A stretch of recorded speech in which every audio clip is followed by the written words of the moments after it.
Esse corte tem um patrocínio de Cepera. A Cepera inventa, a gente reinventa.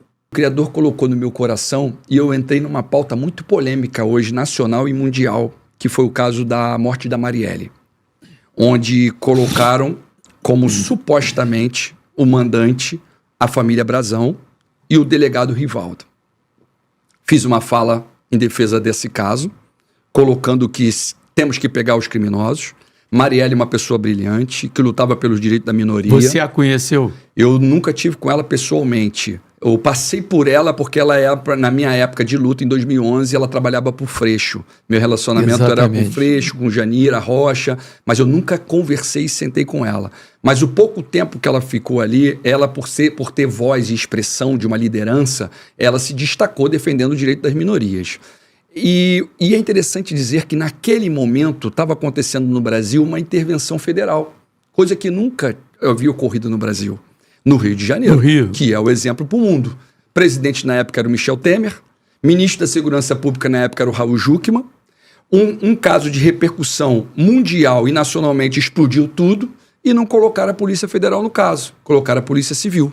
Polícia Civil capacitada, totalmente capacitada. Na época da intervenção federal, o general responsável era o Braga Neto. Só que tinha um general junto com o Braga Neto chamado Richard Nunes.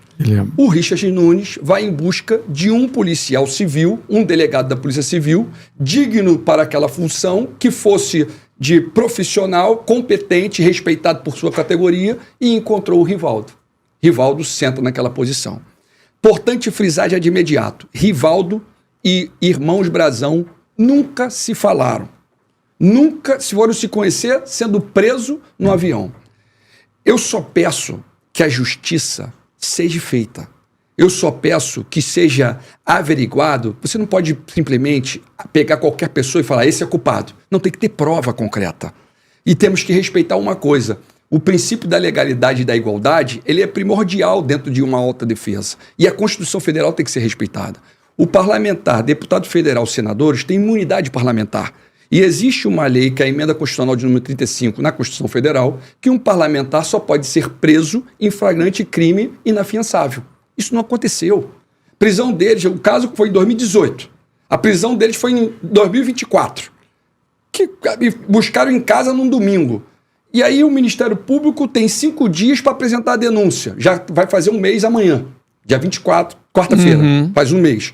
A Polícia Federal tem 10 dias para fechar o inquérito. Já passou, vai dar um mês. Então a prisão é ilegal. Então essa prisão, e quando eu estou fazendo essa defesa, as pessoas falam assim, Daciolo, agora tu está defendendo milícia? Aí no dia seguinte eu peguei e falei assim, ó, esse caso aqui é um caso de injustiça. Por que eu estou falando isso? Porque a Bíblia que eu leio fala para eu cuidar dos presos como se aprisionado estivesse. Se você cometer um crime, você vai ser preso. E você vai pagar pelo teu preso. Mas eu preciso dar o processo de ressocialização de um ser humano. Eu preciso entender isso. E tenho que entender que por trás de qualquer pessoa preso, eu tenho uma mãe e um pai que não pediu para o seu filho ser preso. Não pediu para ser bandido. Mas que estão ali e cometeu crime. Pague pelo crime. Mas vamos prender as pessoas corretas. Vamos pegar o processo até o final e vamos colocar as pessoas presas. Não prisão política. Sabe por que eu falo isso? Fui preso politicamente. Fui preso 5 vezes. Peguei Bangu 1. Me botaram dentro de Bangu 1 sem ter o número de um processo. Me jogaram com uma ligação da mando da presidência, que na época era Dilma. Um juiz federal, José Barroso Filho, liga para minha casa, me pedindo ajuda de um caso na Bahia. Eu fui lá, que o Exército e a Segurança Pública estavam em choque. Pediram para que eu entrasse. Quem era o comandante da missão era o general Gonçalves Dias. Fui lá. Preguei para todo mundo, falei do amor de Jesus, falei que estava ali um juiz para poder defender a pauta de todo mundo, coloque a tua pauta aqui, vamos fazer essa questão. Logo depois, meu irmão, quando as pessoas se entregam, eu pego meu avião e retorno. Quando eu chego no Galeão, me tiram da aeronave, me levam para Bangu 1 e me colocam em crime de segurança pública nacional.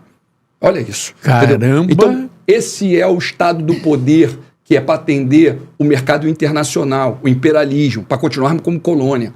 Aí, quando me falaram que eu estou defendendo aqui miliciano, eu falei assim, calma aí, então deixa eu pegar agora um caso de que todo mundo considera que está ali, que é preso, que é como traficante, que é o Marcinho VP, que é uma ponta de tudo. Deixa eu falar desse garoto aqui agora. Aí, quando eu falei a defesa desse garoto aqui, falaram, agora você defende traficante, Daciolo? Não. Eu estou aqui no ponto neutro, fazendo a ordem divina, que é ir de pregar o evangelho a todas as pessoas. Diz a palavra, meu irmão, em Isaías 61, capítulo 61. Isso vai ser frisado novamente em Lucas, no capítulo número 4, a partir do verso 18. Fala assim, ó: o Espírito do Criador está sobre mim. Ele me ungiu para pregar boas novas aos pobres. Ele me enviou para proclamar liberdade aos presos, para abrir os olhos dos cegos, para libertar os oprimidos e proclamar o ano da graça do Criador. Isso foi Jesus bradando. Esse garoto aqui, que o nome dele é Márcio dos Santos Nepomuceno, esse jovem aqui, Massim VP, foi preso com 20 anos, em 1996. Esse garoto está preso desde 1996. Esse garoto está preso. Esse garoto já pagou a pena dele. Ele tem 10 anos de prisão Bangu 1 e ele tem 18 anos de RDD, que são 22 horas de preso e 2 horas de banho de sol. Tá? Como é que esse garoto aqui, que está num presídio de segurança máxima, está se comunicando do lado de fora, num presídio de segurança máxima? Como é que esse garoto, quando chega no momento dele ser solto, entra alguma prisão preventiva para ficar prorrogando a prisão dele e não soltar ele, se ele está dentro de um presídio federal, RDD, segurança máxima? Qual é o interesse que está por trás disso? Meu irmão, cria-se um monstro, assim funciona o poder. Cria-se um monstro para poder ficar mexendo a mão aqui. Enquanto está mexendo a mão aqui, estão levando a nossa nação para o mercado internacional, para o imperialismo norte-americano. Os verdadeiros bandidos e vilões da nação são aqueles que estão cometendo hoje crime de lesa pátria. Quem, Daciolo? Dá um exemplo, Daciolo. Lula e Bolsonaro. Faces opostas de uma mesma moeda. Trabalhe para o mercado internacional. Esses dois têm que ser presos. Prende esses dois. Buscam eles na casa deles, que estão matando o nosso povo.